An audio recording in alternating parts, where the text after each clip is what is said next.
Hello everyone, I'm Anna, also known as Anna Knitter. You can find me as Anna Knitter on Instagram and Ravelry.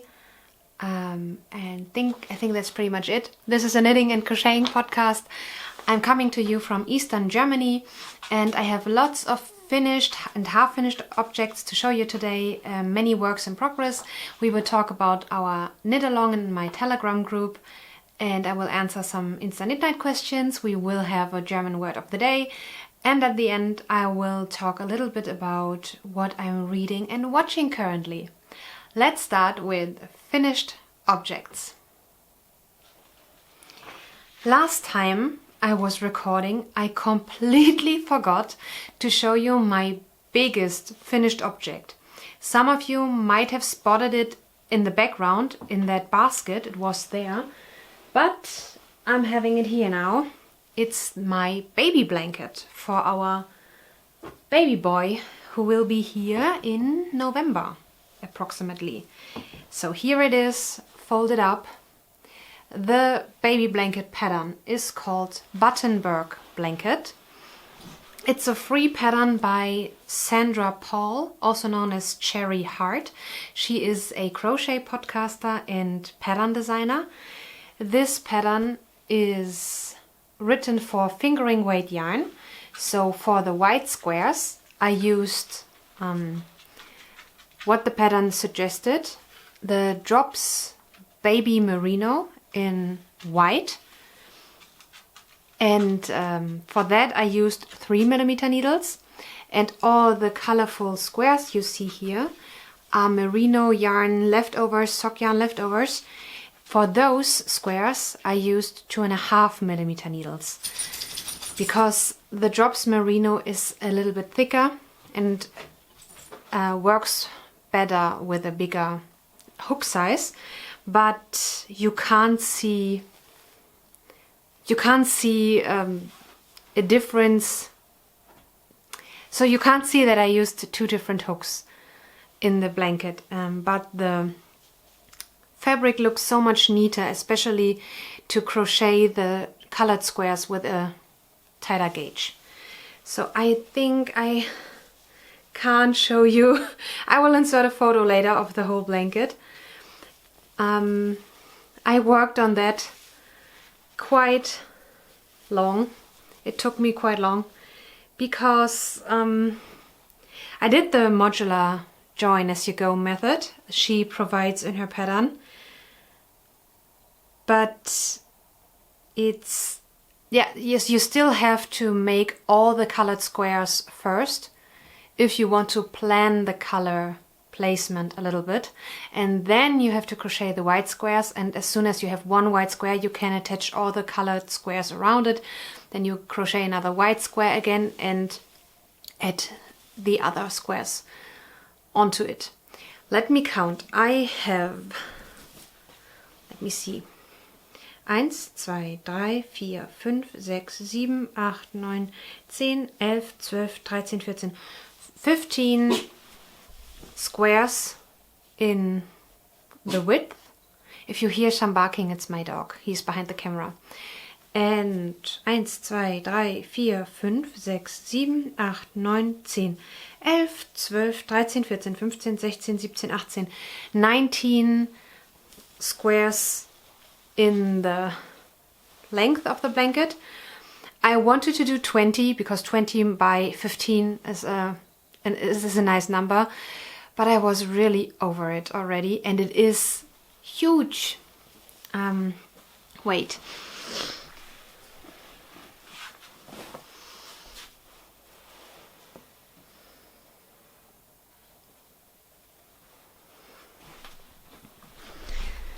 Yeah, so it took me so long because of what I already explained you. The process is not so, it's not like the Cozy Memories blanket that you add to the blanket directly, and it's a little bit more time consuming.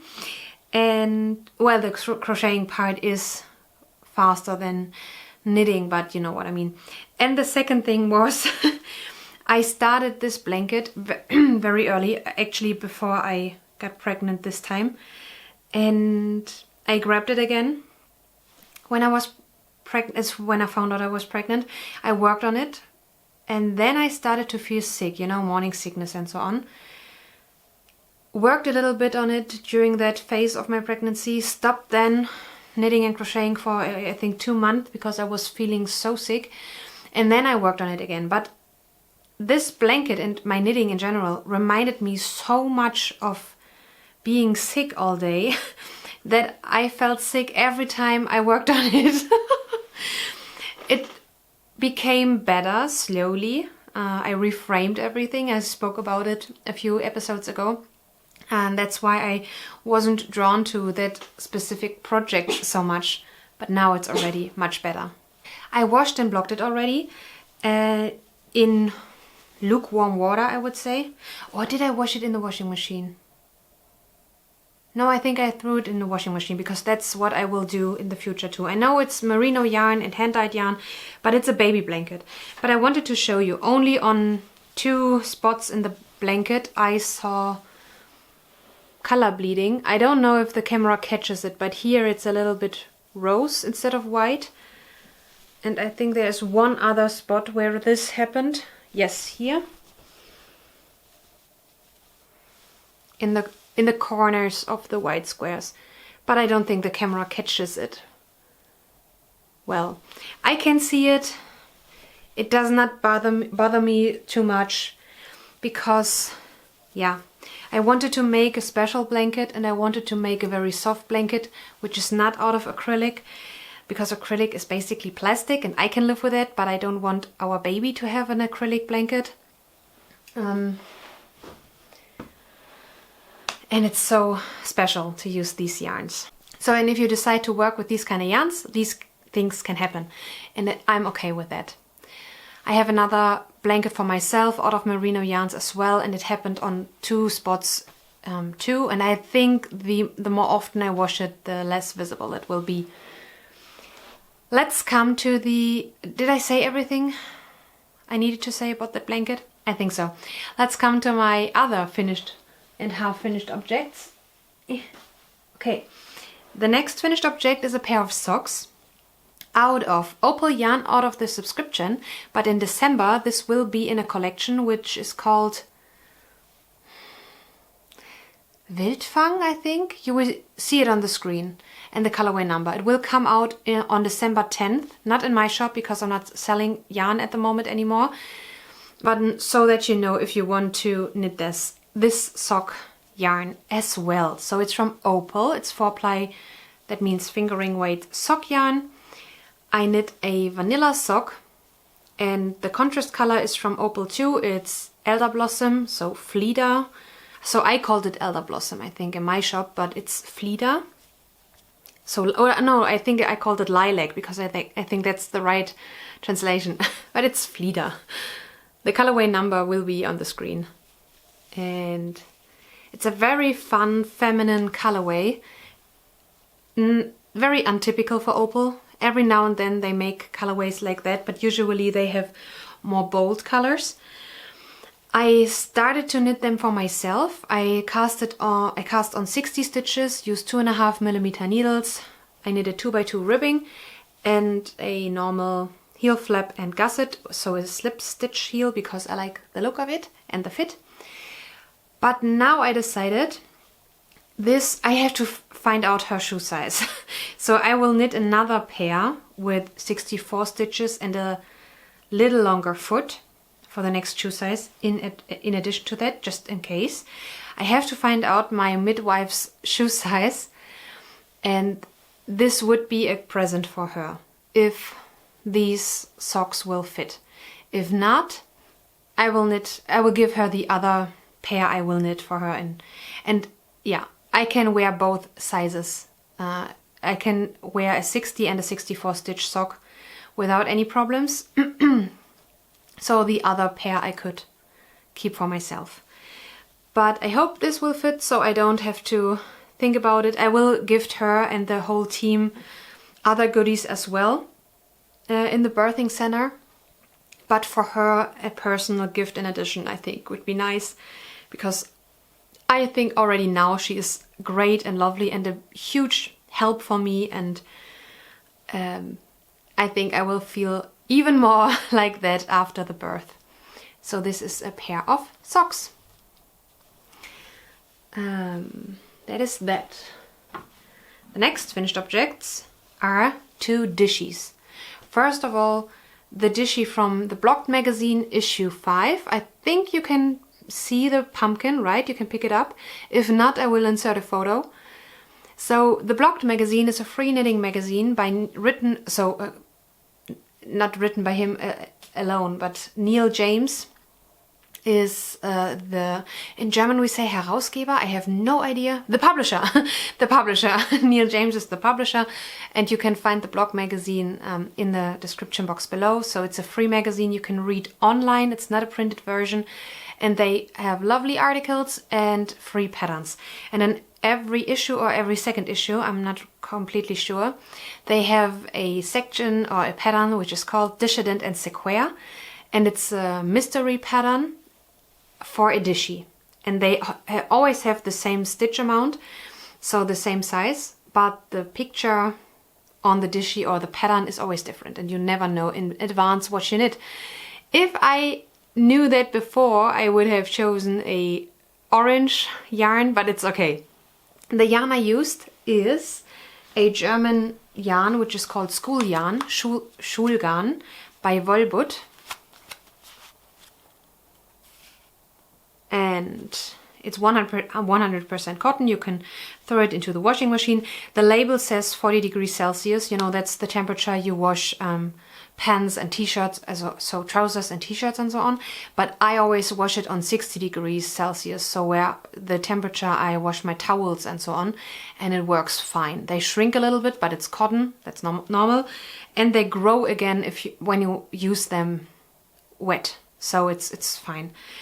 And it has, so I think it's a DK weight yarn, yes, 50 gram, 115 meter. I used a 3mm needle, and it was very much fun. It's very much fun. That is the first Dishy.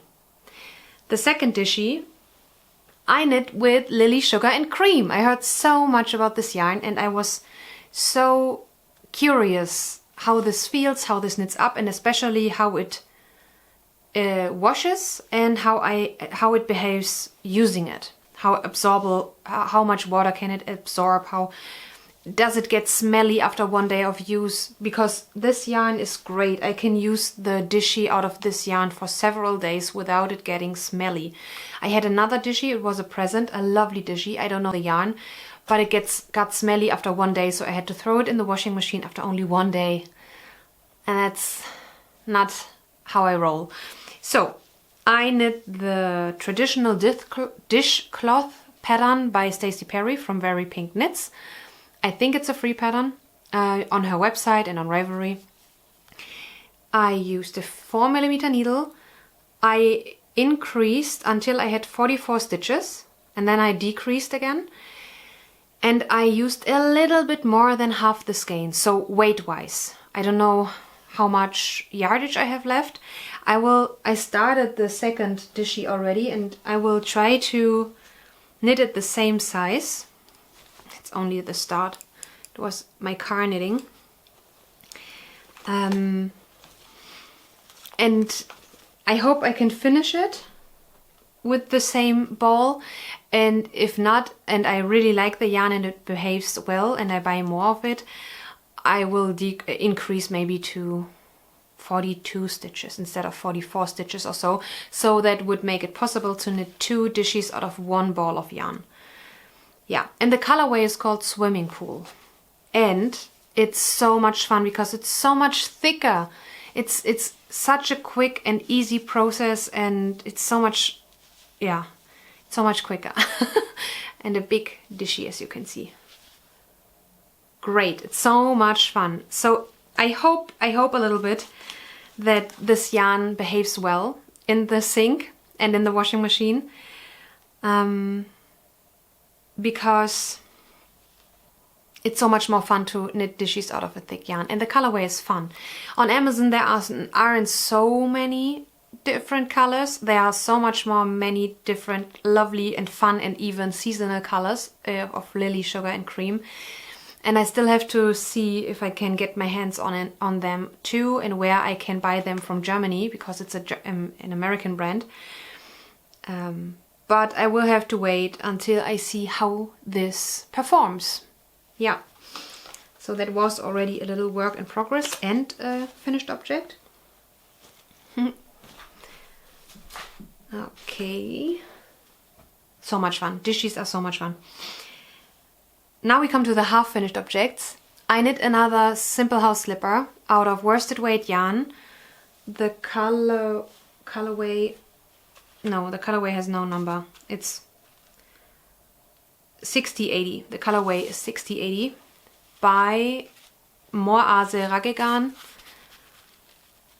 It's a Norwegian yarn. It belongs to the Sandnes company. It's a very rustic 80-20 blend, but very, very rustic. So great for shoes, so they keep my guests warm, because these will be guest slippers. This is the second size, so we can call it M. So it's a men's size. Because I told you already, the women's shoes I knit in this light color, and the men's sized shoes I will knit in the blue color, so it's easier for the guests to identify the right shoe size when they come visit and need a pair of slippers. Because in Germany we tend to put off our shoes when we visit someone. And every once in a while I squeeze in a slipper. I think I have 4 pairs already. 5 pairs would be enough, I think, but I still have a little bit more yarn. I will knit through the yarn and I will have enough slippers for our guests who will visit us during the colder seasons. It's a very easy pattern. You start flat. This part here is started flat, then you close it in the round and it's stockinette. So here's garter, then you go over to stockinette, and I decrease like I decrease my toes, not like my toes in my socks, in my sock patterns, not as the pattern tells me to do. You can do whatever you want. It's a very easy pattern by Temple of Knits. Simple House Slippers is the name. You can find them via Google, but I link it in the description box below as well. You don't need Ravelry for getting the pattern. Yeah. Oh, and I realized that I still have a finished object, but I think it's in the drawer behind me. So I will, before I show you the other half finished object, I will show you another finished object. Let me see. Yes, here it is, because it's a baby item. I knit another sweater for our baby boy. Again, I knit the Flax Sock by Tin Can Knits. Another free pattern. I knit already a light blue sweater, and I knit it again in different colors, and it's in the size 0 to 3 months, I would say, but they say 0 to 6 months. And here it is. I think it's so cute. Okay, the pattern is very famous. I think it's a free pattern which comes in a variety of sizes, from children to adult sizes. It has this garter panel. Let me see if I can show you. Yeah, it has this garter panel on the upper side of the sleeves. You don't have to knit that. You can knit it plain vanilla as well. And I decided to stripe it because I didn't have enough of the dark blue yarn. But it's so, I think it looks like a tiny adult sweater. It's so cute. I used 2.5mm needles for the ribbing everywhere. It's very difficult to see, I think. Yeah, so on the sleeves and on the hem and on the collar. And for the rest of the sweater I used 3mm needles. The yarn I used is, this is another colorway, but that's the yarn I use. It's Lana Grossa wait. Lana Grossa Meilenweit, and it's with 5% cashmere. So it's a sock yarn. They say it's hard wearing, not felting, machine washable. It is machine washable, but I wouldn't say it's hard wearing, and I wouldn't say it's not felting, because I knit a pair of socks out of this dark blue yarn for my husband, and they felted very badly and shrinked a little bit, and so I wouldn't use it for hard wearing socks. I know babies spit quite a bit, so I assume it will be felting here in that part. But other than that, babies aren't that hard on their garments, because in the first month they are laying. They only lay somewhere, and so I'm not worried. I used this yarn because it is so soft. It feels like, I would say, Knit Picks Felici, and even a little bit softer because of the 5% cashmere. Yeah, I bought a few of these. So this I had in my stash. The gray and the blue I had in my stash. I had 2 balls, one blue, one gray. And I bought other yarns as well, because I decided to knit a few more baby items out of that yarn, because I think it's a good baby yarn. So I bought 2 white balls and yeah, 1 orange, because I want to knit a pumpkin head. We will have an autumnal baby, and I think it will be so cute if he has a little pumpkin head. I will hold it double to make a DK weight out of this, because it's normal sock weight yarn. And in one of my works in progress, you see another colorway, because I started a baby, another baby item. But before I show you my works in progress, I want to show you another half-finished object. It's my Christmas in July sock. It's not officially a Christmas color, but can we agree on this being a Christmas color? Especially Christmas in July. I mean, that could be the ocean, you know. Maybe green trees. Here's Christmas, and it's a modern Christmas color palette in my opinion. I really like that. I cast on 60 stitches. I knitted as every of my socks. 60 stitches, 2.5mm needles, 2x2 ribbing, slipped stitch heel. And I use my sock knitting table for the measurements of my sock. Here is the rest of the ball. It's very, very soft. It's not that soft as Merino, but not as sturdy, so sturdy feeling as Opal or Regia. It's a very nice thing in between, and maybe I find the tag.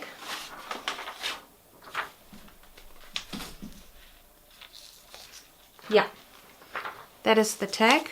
The colorway is called Lamerton, I think it's a city. It was a sock set, so Wollbutt, this company, often creates sock sets. That means 3 whole balls of yarn in a similar color range, and you can buy them in this set. You can't buy this ball separately. The other 2 yarns aren't that Christmassy. I pretty much bought it because of this colorway. The other colorways are pretty as well, and I will knit them, but not as Christmas colors. So this is my Christmas sock, Christmas for July sock. Still in August we knit in my Telegram group Christmas items, Christmas yarns, Christmas patterns, Christmas gifts. But next month there will be, so in September, there will be a new prompt, and if you want to find out what the new prompt is, you will have to hop over into my free Telegram group. It's just a substitute for Ravelry, because many of my viewers aren't, for good reasons, aren't on Ravelry anymore. And I thought it's sad that we lost this community space. So I opened up a group for us where we can share patterns and yarns and chat and so on. And my baby shower is happening there. This is so much fun. I spoke about it last time. Now we come to works in progress. Okay, I will show you the baby item first because I spoke about it already. Here is the other color I ordered. you know, from the Cashmere Sock yarn. It's a beige cream color. Everything, the detailed description is in the description box below. And I started another pair of baby pants. So it's a little bit difficult to show you now. I already, it's very difficult. I already bound off the stitches for dividing the legs. You can see here. So these I have bound off. So here is a leg and here is a leg. It's very difficult to show you. So here is a leg and here is a leg. This will be over the belly. It's the same size I did last time. I will show you a finished pair of pants, so you have a better idea. So that's how it will look. This I have knit out of Opal sock yarn. And now I decided to make another one in the same size because I think I can knit 2 or 3 actually. But I think in this size I will only knit 2 in these 2 colors, and I will be good, hopefully. And then I think I have to knit in other sizes as well because we will use cloth diapers, and I know that many pants are and onesies and so on are too tight and too small for cloth diapers. And these pants, so at least in the description it says of the pattern, and in the projects of other people, they said it's perfect for cloth diapers because you have so much room in these pants. Yeah. And it's a very easy and fun knit. The first part is a little bit boring because you only knit 2x2 ribbing. I'm knitting this on 2.5mm needles. I think the pattern says 3mm, so I assume this will be a little bit smaller, I guess. But it's very stretchy, I should be fine. But I don't like the fabric I have with 3mm needles when I'm using sock yarn. It's too loose in my opinion, it doesn't look good. Yeah, and it's so soft, it's so soft.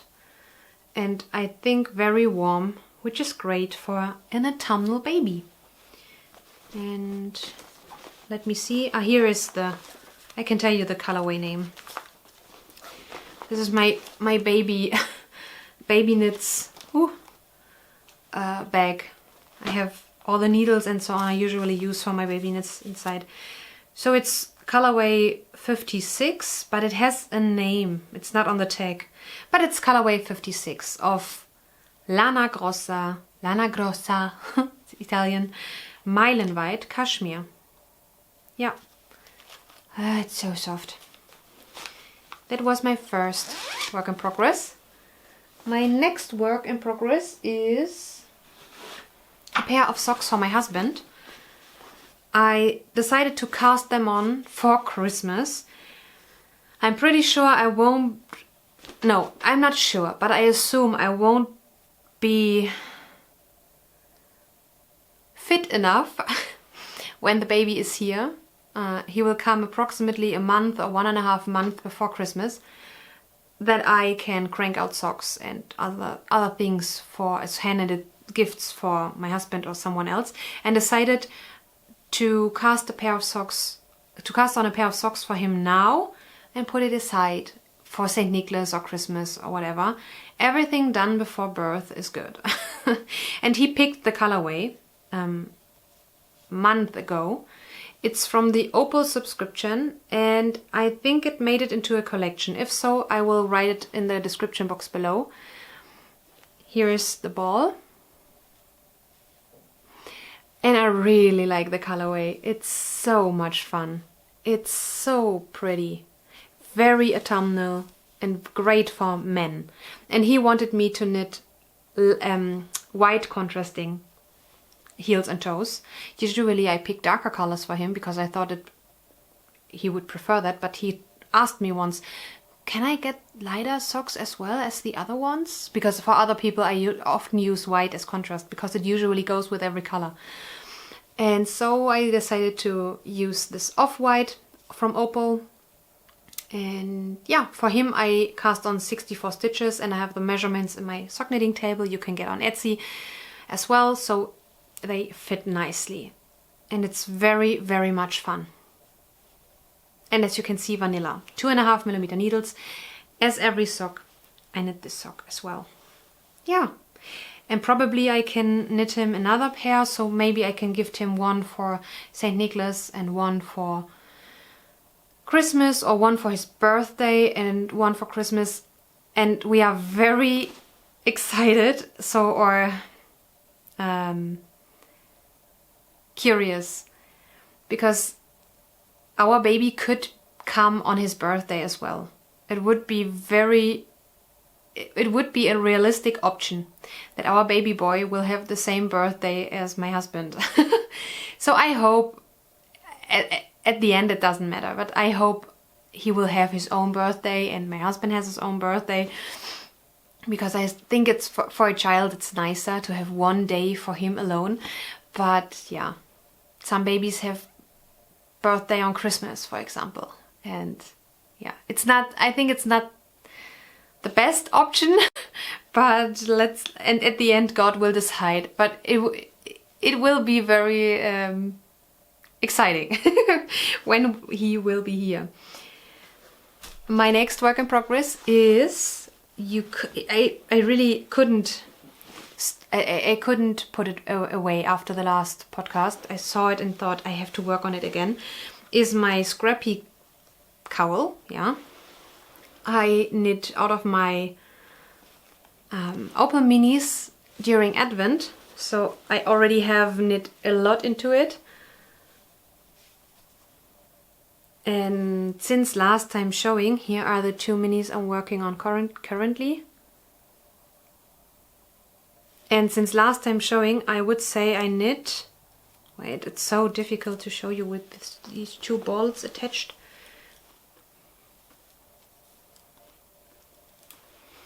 Oh, I stopped mid-row. It's not a problem. So I would say all of that. Yeah. The pattern is called Fiddly Bits Cowl. Again, you find everything in the description box below. I started with a provisional cast on, and at the end I will close it and I will be able to wrap it around my neck 3 times when I'm done. So I still have to add approximately 100 grams of minis. So I will have a little bit more fun with this project, but that's okay. I only work on it every now and then because the baby knits and, for example, the socks for my husband and so on have higher priority. And the next project has higher priority as well because I want to wear it over one of my maternity dresses, so I can wear it well into autumn, hopefully. You saw this as a butterfly shawl in the past, you see a photo here, but the yarn wasn't the right choice, so the way the yarn was twisted didn't look so nice in the pattern, and I didn't enjoy the process so much. I knit an entire butterfly shawl out of 2 100-gram skeins in the past, and I enjoyed every single stitch of it, but not this time. But I need a shawl out of this color because this color fits one of my maternity dresses to the T. And here it is. The first color is already crocheted up. I decided to make a simple granny stripe or granny stitch shawl. And this is the first skein. So you see 100 gram, approximately 100 gram of yarn here. So you see with the granny stripe you don't come very far with one skein. But this was intended to be a faded shawl. Before I show you the next 2 colors, I show you the yarn as a close-up. This color is called Sea Breeze, and the color, so the dye is Dirty Water Dye Works. The base seems to be called Lillian, and it's, yeah, a normal merino blend. But the next color will be, I will hold it next to it, this. So we'll fade into this here. I have no tag. I received this as a present. It's very different yarn base and totally different ply method, but I think I will be good. And after that there will be a white yarn. It's from a homespun house, I think it's undyed. I received this as a gift as well. And I think this will make a very pretty, cozy shawl. Yeah. And I can tell you, I asked my group, so the women in my Telegram group, what should I do? Should I frog the butterfly shawl? I was feeling the urge to crochet something very mindless and easy and cozy, and yeah. Although I wanted to have the butterfly shawl, but I think the butterfly shawl looks much better in one color, in one unicolor. And the process of making granny stitches is so relaxing and fun, and you can do it while cooking, while Tommy reads to me. I can work on it. I can watch TV, I can listen to podcasts, I can do it very early in the morning or very late in the evening when I don't have so much brain power, or in the middle of the night when I awake because of back pain and I have to crochet me to sleep again. So it's very, very nice, and I'm looking forward to working on it today again. I worked on it this morning, and I want to attach the next color to see how it looks, and I think I will put on a show, a podcast, maybe the current or the most recent Matt Walsh episode, because I haven't watched it yet, so the one from yesterday, and work a little bit on that before I go on working on the Hosenmats, the baby pants. Oh, now I realized I didn't tell you how the pants are called. I have to insert it in the post-production, I think. These pants I knit for our baby boy are called Hosenmats. It's a very funny German word, Hosenmats.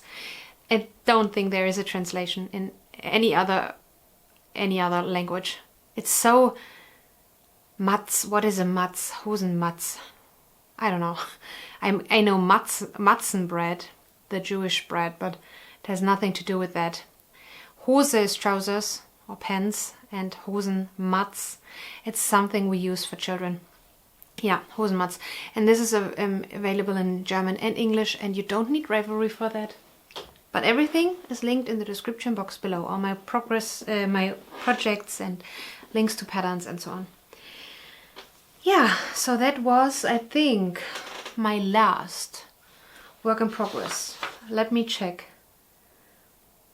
Yeah, that means now we come to the German word of the day. I thought about what I could use as a word. I don't have a word that fits the theme today, but I thought about a word that sounds silly if you translate it to English. And the German word of the day is Handschuh. Handschuh. Handschuh, word by word translated, is hand shoe. And it's our word for glove. A Handschuh is a glove with fingers. And we also have mittens, so the ones without fingers. And this is called Fäustling. Fäustling could be translated into little fist. I don't know why, fist, because that's the fist. But the ending ling always makes something smaller. We call it diminutive in German. I'm not sure if you have a diminutive in, so a form of a word in English as well. It's like cat, kitten, but it's not the same because it's an extra word. Kitten is an extra word for a small animal, so for a small cat, a baby cat. So if we want to say something, if we want to make something smaller, cuter, we have several endings, and one of the endings is ling. I know the word weakling in English, so maybe it's comparable. So the first word is Handschuh, hand shoe. For example, the how do you call this?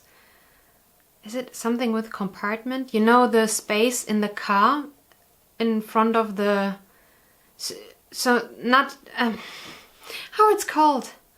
We say Handschuhfach. Glove compartment. Do you say glove compartment? Maybe I'm totally stupid now. Don't you say glove compartment? Because it's Handschuhfach in German. And no one puts gloves into it.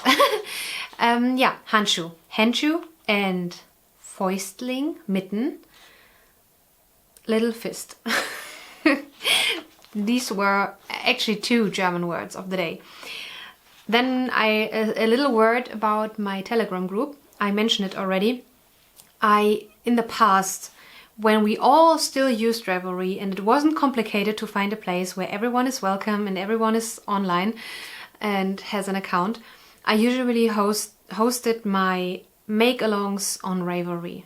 You know, maybe if you are a long-time viewer, you remember the fall along and the advent along and all the different knit-alongs we had, the Hygge socks, Karl, and all these, and it's so much fun. But because of the difficulties with Ravelry, there are political difficulties and there are visual difficulties with Ravelry.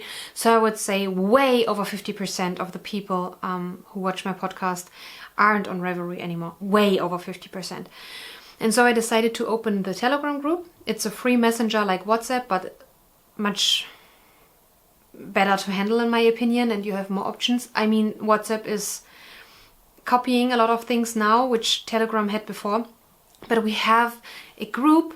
The group has different threads, so you don't have to think of a big, huge chat and everyone puts everything into one chat. No, we have one chat. Then we have one thread for the big chat, one thread for the monthly prompt. So we only talk about our monthly knit along there, the theme we knit. We have one thread for recipes, one's for prayer intentions, for Christmas music. So some threads are not for chatting, only for inserting links. For example, now I opened a new thread where you can share your favorite podcasts you watch or listen to, because it's nice to have one place where I can scroll through and see, okay, I need a new podcast to watch. My podcaster stopped filming or talks too much about politics. I want to watch someone else, but I don't know who, and it's so difficult to find someone you really, where you're on the same page with, and then you can have a look into that thread and see what other people share. Then you have one thread where you can share your social media links, so we can follow each other where we actually are online. For example, many of us are on Instagram and so on. So we have many different threads, and you can ignore the threads you are not interested in. So like the Ravelry forums, but it's on your phone in an app, in a messenger. It's very nice. It's a very nice place to be. And in July and August we knit Christmas related things. And in September, I will announce the next prompt. Now we have 2 segments of the podcast left. INSTAKNITNIGHT questions. As you know, it's the hashtag on Instagram, and I will answer them here because I'm not so active on Instagram anymore. And reading and watching. What am I reading and watching, and what can I recommend you? Okay, let's answer INSTAKNITNIGHT questions. Tonight, please share what things you enjoy when you are not doing fiber art. All hobbies and interests count. I talked about it many times, but sometimes we have new viewers. I love coloring. So coloring books with pen and pencil. I do this often when I don't feel like knitting, or when it's too hot, or whatever. In the summer I colored quite a bit during our vacation in Bavaria. So I like the Joanna Besworth coloring books, and I like that. I love reading. I pretty much always read, but sometimes I have phases where I read much more than during other times. Knitting, crocheting, we know that. What else? I have so many things. Diamond painting. I enjoy diamond painting. I don't do that as much. I like to make jigsaw puzzles, playing board games. At the moment, not so much, but it comes back. I know that I have a Nintendo Switch. I very much like to play Stardew Valley. That was the game I was playing the most lately. So when I think I haven't played in months now, but it always comes and goes. Everything creative. I like to make cards, write letters, all the planning. I'm not so creative in my bullet journal, but I like to keep planners and notebooks and diaries and so on. So I like these kind of things. Now in the summer I'm gardening a little bit on the balcony, so we have cucumbers and many herbs and strawberries and tomatoes. What else? I think that is already a lot. I think I missed many other things. I'm sure I missed many other things. Second question. Tonight's question is, have you ever knit or crocheted a patriotic item or any item in honor of your home country? Oh, I have to show you something. Okay, Germany isn't patriotic at all. At all. At all. You barely ever see a German flag. You see other flags sometimes, but not German flags. You can't compare it to the US. I know it's getting less in the US as well, but you are still way more patriotic than we are. And so we don't have dyers, for example, who our national holiday is the Day of German Unity on October 3rd. And we don't have hand dyers, for example, who make patriotic colorways like yours, like 4th of July colors and so on. But once, years ago, Opal made this yarn. These are the colors of our flag, of our German flag. And I guess it was once during a World Cup, Soccer World Cup or European Cup, I don't know. But it's not available to buy anymore. And I saw this in a group on Facebook, I think. And I asked a lady if she wants to swap this, because I really would make a pair of socks on myself in these colors. I think it only has 70 or 80 gram left, so it's not a whole ball, but it's enough for me to make socks. And I'm looking forward to cast this on during September, sometime in September, to have patriotic socks for October 3rd. So I have never done this before, but I kept this yarn for doing that. Third question. Weekly topic. Weekly topic, is that INSTAKNITNIGHT? Maybe it's a question from another Instagrammer. Weekly topic, frogging. Have you had, I think it's INSTAKNITNIGHT. Have you had to frog any recent projects? Do you have a story, thoughts or tips about frogging? Yes, you know, I frogged the Butterfly Shawl and made it into a granny stripe shawl. I don't have techniques for it. So when it comes to crocheting, it's so easy to frog something. When it comes to knitting, I insert reactive lifelines. If you don't know what these are, type in YouTube, reactive lifelines, maybe add Very Pink Knits, and you will have an awesome tutorial. It's very, very easy. I usually don't make lifelines, only if I knit something in lace and so on, more complicated. But at the moment you see my projects, I really enjoy these more easy, mindless projects. And there I don't need lifelines. But if I do something with sizing, for example, I use reactive lifelines. That means I pick up the stitches afterwards usually onto a circular needle, and then I can rip out and don't have to think back or have to pick up live stitches. So that is a huge help, in my opinion, reactive lifelines. And thoughts on frogging. Yeah, maybe I have thoughts. It's like with reading, many people don't dare to not finish a book they don't enjoy. They think they have to read it, maybe to tick it off, to have this accomplishment. If I don't enjoy a book, I really don't enjoy the book. It's boring, it's not well written, it's not the right book for the right time. I don't finish it. Maybe I will come back to it later. If it's a classic, for example, I will try it later. Maybe I'm not in the mood. But I have stopped reading books so many times. if I don't like them. There are so many books to read, no time for that. And I think about knitting, so frogging something the same way. If you realize mid-project, this sweater won't fit. If you every now and then stop and look at the sweater and think, will it bother me? Will it bother me? If you ask that question, frog it. Because it will bother you. It will bother you. When you only ask the question so carefully because you already know I put so many hours into that item and I don't want this time to be wasted. And I don't want to start over. That's the only reason why you ask yourself, will it bother me? Because you know already it bothers you. Otherwise you wouldn't stop knitting all the time and look at it and ask this question. So I would say it belongs to the process and it's okay to frog something, and it would be so sad to finish something out of beautiful yarn. You paid money for it, you put much time into it, much work, and then it will be in your cupboard for the rest of your life and you will never wear it. I mean, no. So I'm very pro frogging. Fourth question. Tonight's topic is notions bag. Do you keep just one or many? Do you collect them? Give us all the details about how you use yours. Okay, I have my whip basket here next to me. Here's my whip basket. Some things are out of my project bags because I showed you what I have and what I knit.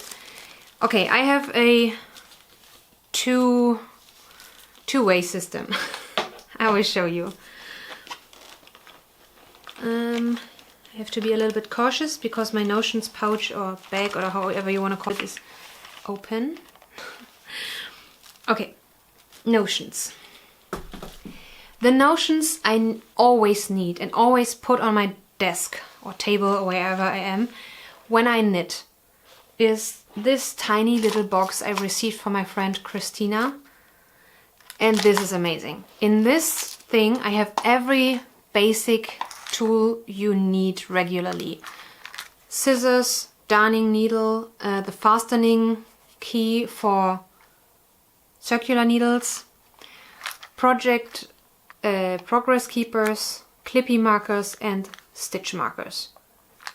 So that's what I pretty much always need, even if I knit socks or something other than, yes, something easy. That's always on my desk. And here in this thing, now it's a little bit, I could tidy it up again, but in this case I bought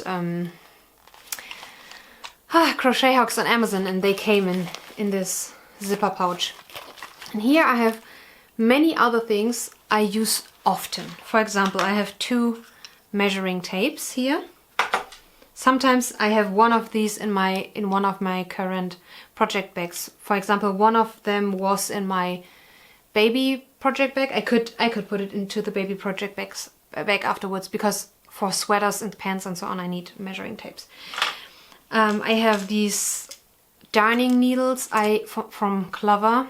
I don't use often because the way I weave in ends doesn't work with these. Tapestry needles, I think they are called. But if I work with very thick yarn, for example the Lily Sugar and Cream, I need those. I have my row counter in here. This was in my baby projects bag as well, because I needed that for the pens I'm knitting, but now I don't need it anymore for the project, I think. I have some pens and highlighters, more pens than I need, but they are in here.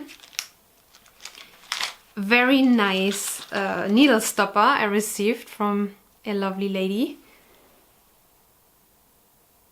Very handy when you knit on small circular needles and more stitches than you might use on such a small circumference. But why do I have this small circular needle in here?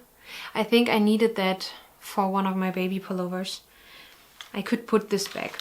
a bigger pair of scissors, because it's always good to have a second pair of scissors. 2 crochet hooks in 3 millimeter and 2.5 millimeter. For first of all, these are the sizes I use most when I crochet, and for picking up dropped stitches. I received this beautiful Christmas cross, it's called. It's a pin, and I still have this inside because it has this prayer onto the card, and I have this in my pouch. Sticky notes. More sticky notes. How do you call those in English? Stitch holder, I think, in different sizes. I use these quite often. I prefer that over scrapped yarn. And then I have, another mini crochet hook for dropped stitches. And then I have some very blunt darning needles here as well. This was in the set from the hooks.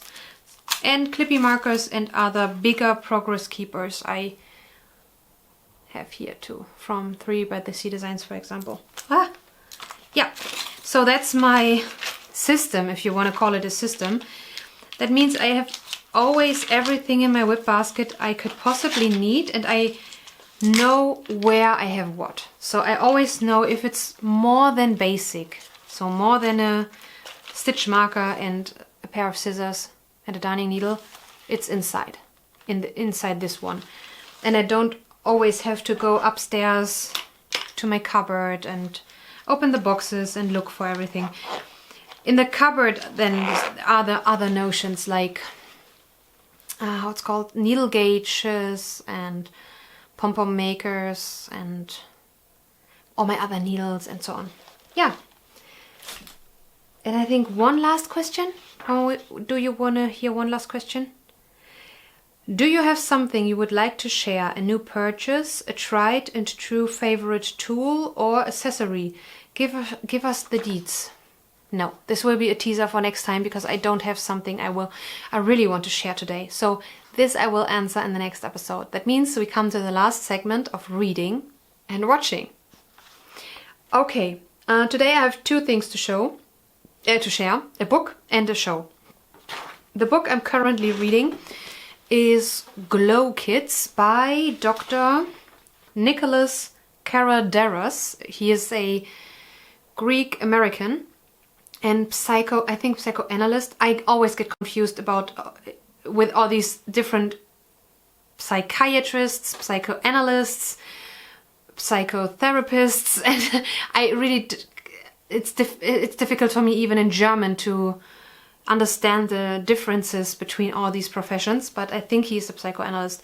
But he is having a praxis, and he is an expert on, now I have to find the English word, addiction. Expert for addiction for in young children and adolescents. And especially not substance addictions, but screen addictions. So he has all the children in front of him who are playing, I don't know, Minecraft 10 hours a day, or who have a smartphone way too early. And he shares his insights of what this causes in children and young adolescents when they are exposed to screens too early and for too long. Many things I think I knew before, and many of us know, the more screen time, the worse. I mean, we all know the term iPad kids, I think. It's crazy. Sometimes you see babies in strollers who have phones in front of their faces, or you see children in restaurants, for example, sticking to their, or gluing to their iPad just so that the parents can keep them calm. And when I compare that to my childhood, where we didn't have the only thing we had was a Game Boy, and if I started to play a Game Boy in a restaurant or at the family dinner table, oh my gosh, I would have been in trouble. No, that wasn't an option for us back then. But today it's normal and it's very harmful for children. And he explains his insight, he shares his experiences, and he backs it up with many other experts on that topic, with brain scans and studies, other practitioners. He tells stories from particular children he treated and what is helpful. For example, one insight for me in that book was, I had that feeling already, but you know, I didn't study psychology or medicine, so I could prove that. But many kids who are diagnosed with ADHD are simply too much in front of a screen and don't actually have ADHD. He spoke about a colleague, a woman who has a similar praxis as him for children. And the first thing she does when parents think or someone else diagnosed the child that comes to her with ADHD, anxiety and all that jazz, she puts that child on a 6 week long screen fast. No screen time for 6 weeks. And then she starts starts the therapy, and in her experience 80%, so the overwhelming majority of the children she encounters don't have ADHD or anxiety symptoms after that fast anymore, and she can start the therapy if that therapy is even still needed. So, and I think that says a lot. I really recommend that. So I'm reading it in English for the German viewers, for the few German viewers I have. It's also available in German on Amazon. And the show I was watching the last weeks, I was binge watching, to be honest, is Rizzoli Isles. It's an old show. I don't like the new shows. I'm always grateful for recommendations. As you know, my husband and I watch Columbo weekly. We bought the DVD box. And I like to rewatch older series as well, but now I started to watch Rizzoli Isles, and it's so much fun. It's so good. I love, and it's not too tense because I don't watch cruel things anyway. So for example, I stopped Criminal Minds years ago because it was too dark for me. It's just, yeah, it makes something with you. Although the show was so well made, it's great. The actors were great, the stories were great, but it was too cruel, too dark. Rizzoli Isles is a very good middle thing, and especially during pregnancy, I don't want to consume dark content. So, if you can recommend other shows, yeah, Rizzoli Isles is a How do you say that? It's not a thriller show, it's a crime show. So in German we would say Krimi. I don't know how you say that. And the two main characters are one cop and one... Is cop a nice way to say for a policeman or policewoman? Cop is a nice way to say that. I don't want to insult the police. So if that wasn't a nice word, I'm sorry. And the other one is is it the coroner? I know there's a difference between coroner and the other term I don't have on my mind now. And the coroner is very intelligent, and she sees immediately, if she meets someone, she sees immediately which diseases this person might have without even knowing. That can be a little bit difficult for her. Yeah, it's a very fun and thrilling show, and yeah, it's not woke or anything because it's an older show. I don't know when it was published.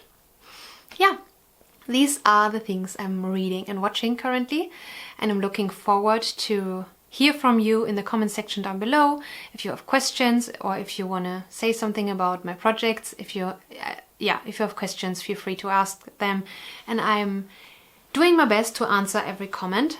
I read every comment, and if you have questions, I will answer them. Yeah, so if you need more information about my projects and so on, you can also hop into the description box below. I linked everything there that you might need to know.